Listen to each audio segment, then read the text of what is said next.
चालू करते हैं मित्रों भाषा के विकास को प्रभावित करने वाले कारक बाल विकास एवं शिक्षा शास्त्र के इस भाग में जानने का प्रयास करेंगे कि भाषा के विकास को प्रभावित कौन कौन से कारक करते हैं और करने वाले होते हैं।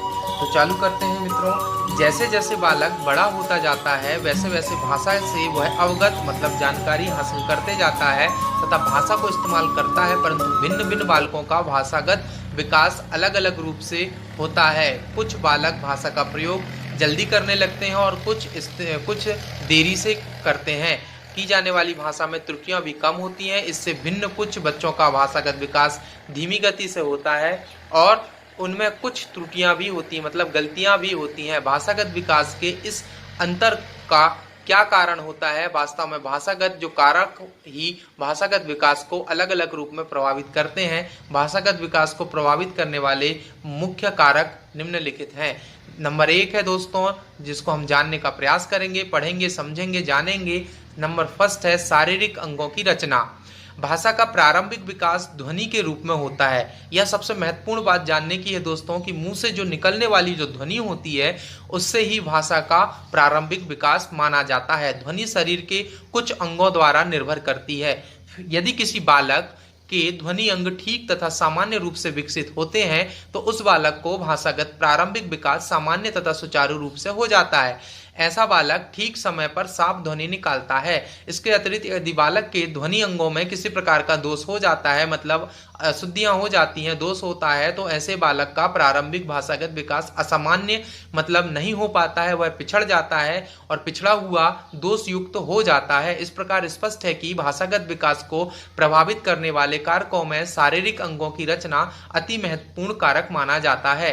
दूसरा कारक देखें दोस्तों, दूसरा कारक है भाषा के विकास को प्रभावित करने वाला दूसरा कारक है सामान्य शारीरिक स्वास्थ्य।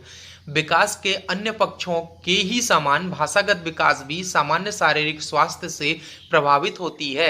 स्वस्थ बच्चों का भाषा जो विकास होता है सुचारू और वो सही रूप से सही समय पर हो जाता है। इसके विपरीत यदि हम देखें सामान्य रूप से अस्वस्थ रहने वाले बच्चे मतलब बीमार रहने वाले बच्चों का जो भाषा विकास होता है वह पिछड़ जाता है, वह शब्दों को नहीं सीख पाता है और ठीक प्रकार से वह शब्दों को नहीं सीखेगा तो बोल भी नहीं पाता है। बालकों का भाषागत जो विकास है वह सामान्य नहीं हो सकता। तो दूसरा कारक हमने देखा दोस्तों, भाषा के विकास को प्रभावित करने वाला कारक सामान्य की शारीरिक स्वास्थ्य है। तीसरा कारक है बौद्धिक स्तर। तीसरा जो कारक है भाषा के विकास में बौद्धिक स्तर। बौद्धिक स्तर के बारे में हम जानने का प्रयास करें तो भाषा विकास को प्रभावित करने वाला एक कारक बच्चों का बौद्धिक स्तर भी है। उच्च एवं सामान्य बौद्धिक स्तर अर्थात अधिक बुद्धि लब्धि वाले बालकों का भाषा, अधिक बुद्धि लब्धि मतलब ज्यादा आईक्यू इंटेलिजेंट बालक जिसकी 120 से अधिक आईक्यू लेवल है, भाषागत विकास सुचारू रूप से शीघ्र हो जाता है, जल्दी सीख लेता है। इसके विपरीत जो निम्न बौद्धिक निम्न स्तर का जो बालक होता है वो सीखने में जो मंद बुद्धि कम बुद्धि वाला होता है, बच्चों का जो भाषा का विकास है वह पिछड़ जाता, पीछे रह जाता है। इससे भाषागत जो विकास कुछ दोष उत्पन्न हो जाते हैं। तो एक कारण बौद्धिक स्तर भी है दोस्तों। अगला कारक है संवेगात्मक स्थिति।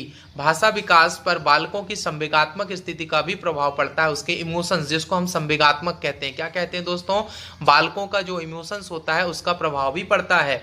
यदि निरंतर संवेगात्मक तनाव की स्थिति बनी रहती है, बालकों के परिवार में लड़ाई झगड़ा अन्य स्थिति बनी होती है, धन की कमी, खाने पीने की समस्या, गरीबी, भुखमरी, लाचारी आदि ये समस्या बनी होती है, तो बालक का संवेगात्मक विकास सामान्य रूप से नहीं हो पाता, वह कमजोर बुद्धि वाला हो जाता है, उसका भाषा विकास नहीं होता है। ऐसा देखने में आता है कि अधिक चिड़चिड़े बालक प्रारंभ में स्पष्ट नहीं बोलते हैं। संवेगात्मक तनाव वाले बालक प्रायः देर से बोलना प्रारंभ करते हैं दोस्तों। आगे भी इसमें और भी कारक हैं जो भाषा के विकास को प्रभावित करते हैं।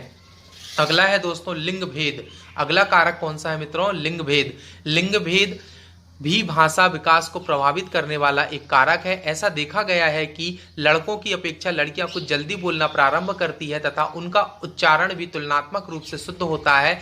लड़कियां लड़कों की तुलना में लंबे वाक्य बोलना शीघ्र शुरू कर देती है। यह लिंग भेद कारण भी है। लड़कियां जल्दी परिपक्व मैच्योर हो जाती हैं।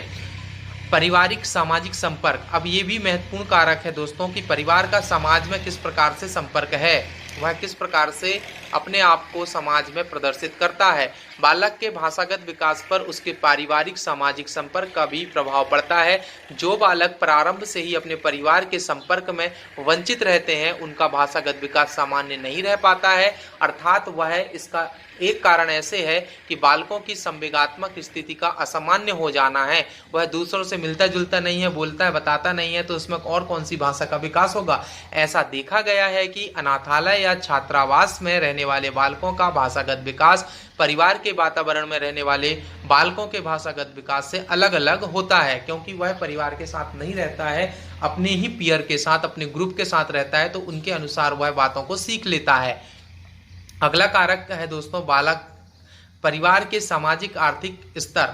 अब यह बहुत महत्वपूर्ण है दोस्तों। सामाजिक आर्थिक स्तर बालक का माता पिता का जो आर्थिक स्तर है, गरीब है या अमीर है, उसके हिसाब से भी भाषा का विकास होता है। जैसे हम देखें बालक के भाषागत विकास को प्रभावित करने वाले कारकों में परिवार का सामाजिक आर्थिक स्तर भी अपना महत्व रखता है। ऐसे देखने में आता है कि निम्न आर्थिक स्तर वाले परिवार के बच्चों को विस्तृत सामाजिक संपर्क नहीं मिल पाता है और वह अनेक पार्टी और सामाजिक कार्यक्रमों में नहीं जा पाता है, तो वह उनका भाषागत विकास पीछा हो जाता है। वो लोगों से नहीं मिल पाता है, जान नहीं पाता है, तो वह कमजोर रहता है, उनका भाषागत विकास कम होता है और इसके साथ ही उनकी भाषा अधिक सुसंस्कृत नहीं होती है। सुसंस्कृत का मतलब यह है कि वह ठीक प्रकार से भाषा का उपयोग नहीं कर सकता है, लोगों से बोलने में हिचकता है। इससे भिन्न संपन्न परिवारों के बच्चों की यदि हम भाषा देखें तो वह शिष्ट होता है एवं परिष्कृत शब्दों का समावेश हो जाता है उसके भाषा में। आगे अगला जो कारक है दोस्तों भाषा के विकास के सिद्धांत। भाषा के विकास के सिद्धांत को हम पढ़ें तो क्या सिद्धांत है भाषा के, इसके बारे में हम जानने का प्रयास करेंगे। प्रारंभ से ही मनोवैज्ञानिकों में भाषा के विकास और भाषा के कार्यों के अध्ययन में रुचि रही है और इनमें से कुछ मनोवैज्ञानिकों ने अपने द्वारा प्रतिपादित सिद्धांतों के आधार पर यह व्याख्या करने का प्रयास किया है कि बालक बोलने की योग्यता किस प्रकार अर्जित करते हैं, परंतु इस दिशा में जितने भी सिद्धांत प्रतिपादित किए गए हैं पूर्णतः संतोषजनक नहीं है और भी आगे तक यह करना बाकी रह गया है। आगे देखें, सबसे पहला हमारा है स्वतंत्र स्वर यंत्र की परिपक्वता। स्वर यंत्र की परिपक्वता का मतलब होता है दोस्तों बालक के जो शरीर की बनावट है उसकी परिपक्वता के बारे में बात हो रही है। मनोवैज्ञानिकों का विचार है कि भाषा का विकास किसी एक अंग की परिपक्वता पर निर्भर नहीं है, बल्कि स्वर यंत्र, जीव, गला, फेफड़े आदि सभी की परिपक्वता मतलब मिचुअल मतलब वह ठीक प्रकार से विकसित हो जाए, उसको हम कहते हैं परिपक्वता पर भाषा का विकास निर्भर करता है। ये सभी अंग जब तक परिपक्वता के स्तर तक नहीं पहुंच पाते भाषा का सामान्य विकास संभव नहीं हो पाता है। भाषा के विकास में ओठ, तालु, दांत, नाक का विकास भी महत्वपूर्ण है। इन अंगों की परिपक्वता के अतिरिक्त वातावरण संबंधी कारक भी भाषा के विकास को प्रभावित करते हैं। अगला सिद्धांत बोलता है दोस्तों अनुबंध का सिद्धांत। अगला सिद्धांत क्या है भाषा के में? अनुबंध का सिद्धांत। अनुबंध अधिगम सिद्धांतवादियों, अधिगम मतलब सिखाने वाले, शिक्षा को देने वाले सिद्धांतवादियों ने भाषा के विकास में उद्दीपक अनुक्रिया, उद्दीपक मतलब स्टिमुलस जिसको हम कहते हैं, अनुक्रिया के बीच स्थापित सहचर को आधार माना है और इन्होंने पुनरावृत्ति जैसे नियमों के आधार पर भाषा के विकास को समझाया। जैसे स्किनर मनोवैज्ञानिक 1957 ने यह बताने का प्रयास किया है कि भाषा का विकास भी अनुबंध पर निर्भर करता है।